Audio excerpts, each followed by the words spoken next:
mga believers, mga Christians nga naay kahangawa nga magapamuhat, magampo, magasimba, magadaig sa Dios as the Spirit leads, as the Spirit convicts, as the Spirit moves. Mo na nga lahi jud ang ilang mga kasing-kasing una-una og binuhatan og mga pulong, because the Spirit the people, the children of the Lord who are doing things according to the leading of the Holy Spirit are that joyful,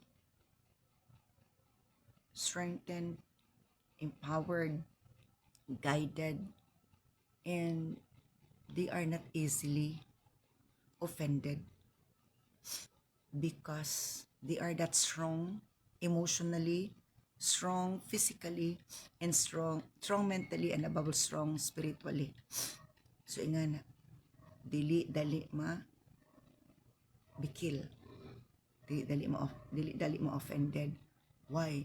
The Spirit of the Lord is strongly moving in that person. Ingan na isa na nga ati mailhan.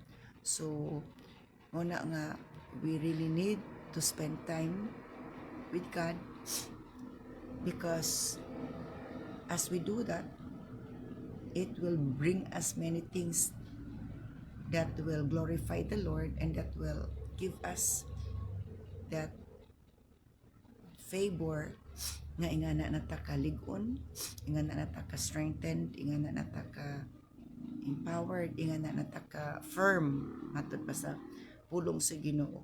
So spending time with the Lord, it's like the roots nga mga ugat nga ni kuan na siya ni tugsong na sa ilalom ni kuan na gid og ay sa ilalom, ni katay na sa ilalom.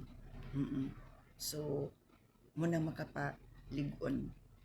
Okay, so